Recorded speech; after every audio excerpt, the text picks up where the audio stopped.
Hello students, আমি Bablu. Welcome to my YouTube channel WB study point. আজ আমরা আলোচনা করব তোমাদের খুবই একটি গুরুত্বপূর্ণ বিষয় ইংরাজি বিষয়ের উপর, তার রাইটিং স্কিল এবং তার রাইটিং স্কিলের মধ্যে যে রাইটিং স্কিল আছে বিভিন্ন যেরকম নোটিশ, রিপোর্ট, প্যারাগ্রাফ, লেটার, তার মধ্যে থেকে আজ আমরা প্যারাগ্রাফ সম্পর্কে আলোচনা করব।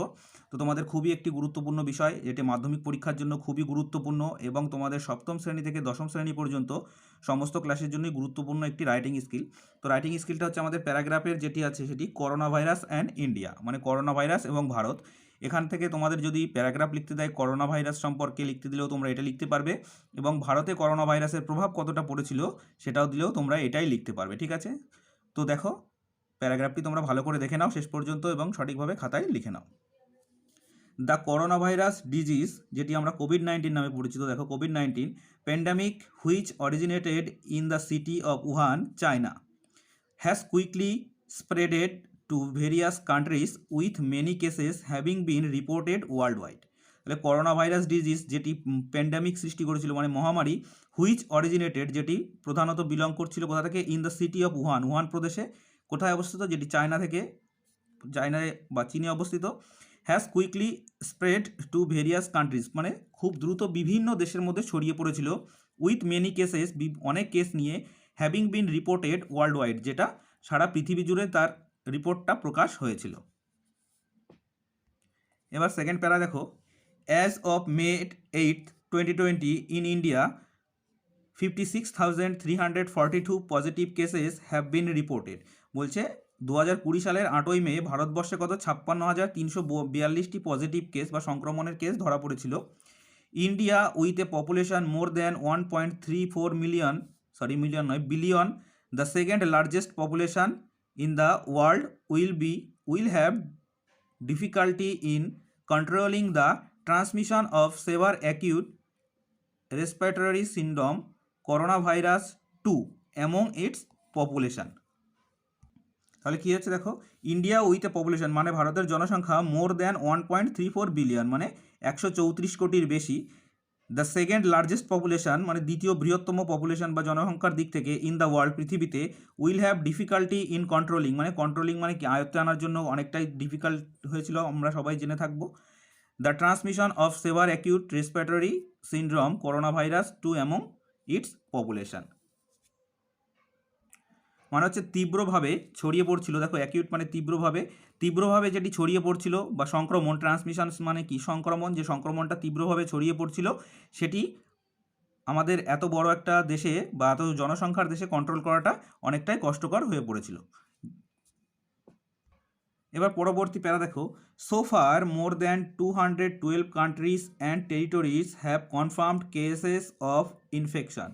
এতদিন পর্যন্ত কি 212টা দেশে এবং অঞ্চলে have confirmed cases of infection, তাহলে ইনফেকশনের যে কনফার্মড কেস পাওয়া গেছিলো সেটা 212টা দেশ এবং তার থেকে এবং বিভিন্ন অঞ্চলে যেগুলো।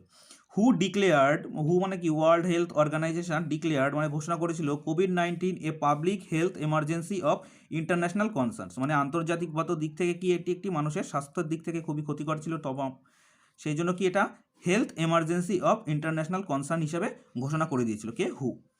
ইন ইন্ডিয়া ভারতবর্ষে কোভিড-19 have spreaded through the whole country, মানে সমস্ত দেশের মধ্যেই ছড়িয়ে পড়েছিল, মেনি পিপল ওয়ার ইনফেক্টেড, অনেক মানুষই আক্রান্ত হয়েছিল, and also more than 3 lakh people were death, এবং 3 লাখেরও বেশি মানুষ মারা গিয়েছিল।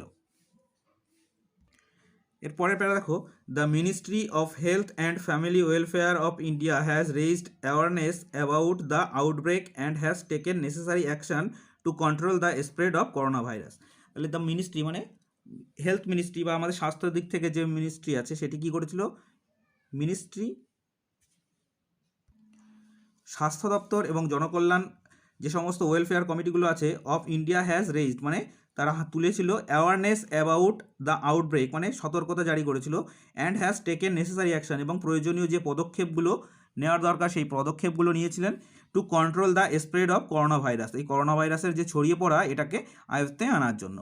The Indian government implement A 55 days lockdown throughout the country that started on March 25th 2020।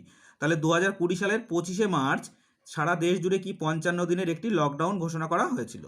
To reduce the transmission of the virus, মানে এই ভাইরাসের সংক্রমণ যাতে বেড়ে না যায় সেটাকে কমিয়ে আনার জন্য লকডাউনটি ঘোষণা করেছিল কি ভারত সরকার।